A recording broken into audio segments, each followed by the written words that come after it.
In today's video, we're pulling back the curtain on one of the most deeply ingrained pieces of retirement advice you've probably heard 1,000 times. Max out your RRSP every single year.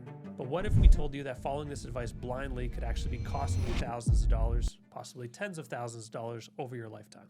We've spent years analyzing retirement plans for Canadians, and what we found is shocking. While the RSP is a very powerful tool, using it without a proper strategy often leads to major opportunity costs. It's not just about saving, it's about saving smart. And that's exactly why we're making this video today. We're going to show you when RSP contributions actually start working against you, and why focusing on debt elimination can offer better guaranteed returns on your investments, and what a smarter, more strategic approach to your finances really looks like. Let's dive in. Okay, John, let's start with the big misconception that contributing the maximum to your RSP every year is always the best move. On the surface, sounds like a disciplined, future-focused habit, but in reality, it's often financially backward, especially if you're carrying debt. The most conventional advice ignores a massive variable: your personal debt situation. If you're carrying high interest consumer debt, like credit card balances, then RSP contributions can actually become counterproductive, where your money should be going.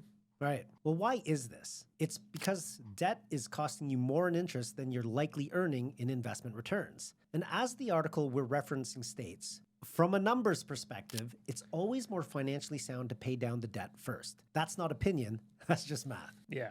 For your RSP, you need to be aware of the amount of tax it could save you by contributing. The RSP is a tax deferral program. So if you're saving 20% now on tax just to withdraw it at 20% tax in retirement, there's little to no advantage. Now, on top of that, if your credit card charges you 20% in interest and your RSP is earning 6% annually, then every dollar you put towards your RSP, instead of paying off your credit card, is effectively losing you about 14%. That's a guaranteed negative return. And this isn't just a short-term mistake. Over the decades of the lost opportunity to eliminate high-cost debt early and redirect that freed-up cash flow can add up to a staggering financial cost. It becomes a wealth destruction cycle, and one that's totally avoidable. So how do we fix it? By understanding the debt priority hierarchy. Not all debt is created equal, and your financial strategy needs to reflect that. High-interest consumer debt, especially credit cards, should always take precedence over other forms of debt.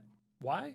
Because every dollar you use to pay off that debt provides a guaranteed rate of return equal to the interest rate you're no longer paying. So that's kind of a zero risk game.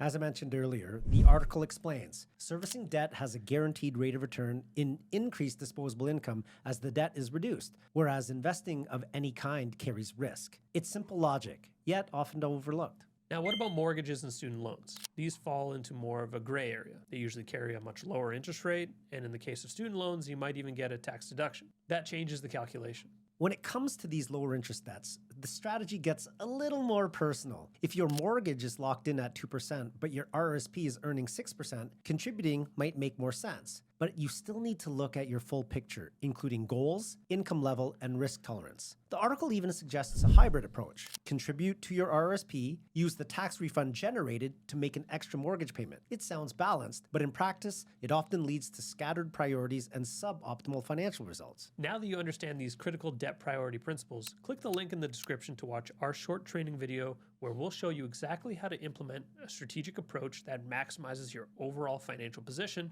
rather than just your RSP balance. John, let's get even deeper. Yeah. Some Canadians, in an attempt to stay on track with retirement savings, actually borrow money to contribute to their RSP. This is where things go from inefficient to dangerous. So borrowing to invest, especially in your RSP, goes against some basic financial principles, as adds extra risk on top of risk. You're taking out a loan with guaranteed interest payments in order to fund an investment with no real guaranteed return. Now, the article we're referencing makes it clear. In general, the answer is no. Don't borrow to contribute to an RSP. The financial logic is sound. RRSP loans create a double whammy. You're paying interest on one side while taking investment risk on the other. And to make matters a little bit worse, the interest on RSP loans are not tax deductible. That makes them especially expensive compared to other types of borrowing that could be deducted, like leverage for maybe even a non-registered account. In fact, borrowing for a taxable investment account might offer some strategic value because the interest can be written off. But borrowing for your RSP, well, that's just layering on cost without any offsetting benefit. And as the article bluntly puts it, most people who borrow to contribute aren't doing it as part of a savvy financial strategy. They're doing it because they've also borrowed for things like TVs, furniture, cars, and the result is a financial house of cards. Well, now that you understand these critical borrowing traps, let's look at how you can implement this advice directly into your retirement plan. So what should you do instead? You need financial optimization framework, one that balances saving, debt reduction, and long-term planning based on real math and not just guessing. Should probably start by asking, what's my guaranteed rate of return on debt elimination versus the expected return on my RSP investments? If your debt is charging more than your investments are earning, that's your signal to prioritize debt. The article suggests a powerful strategy. Focus on regular automatic transfers to either debt or savings, depending on your situation. These consistent habits build wealth without falling into the trap of overcontribution or overleverage. If you're in a lower income situation and the tax optimization from an RSP contribution isn't to the best of your interest, then start looking at your highest interest debt. Even potentially being able to utilize maybe some debt consolidation, putting credit card debt onto a line of credit. That should be priority number one before really taking a look at RSPs, trying to get that higher interest debt paid off as soon as possible should take priority, specifically if your income is on the lower side where the RSPs aren't providing you that high of a benefit to you. Remember, paying off high interest debt isn't just about saving money, it's about building momentum. Once that debt's gone, every dollar you save is going to be pure progress. And you can still maintain that retirement momentum while optimizing your overall financial health. It's not an either-or situation. The key is to knowing your numbers and prioritizing properly.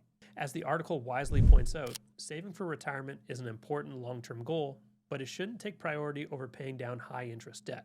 That single sentence could save some Canadians tens of thousands of dollars.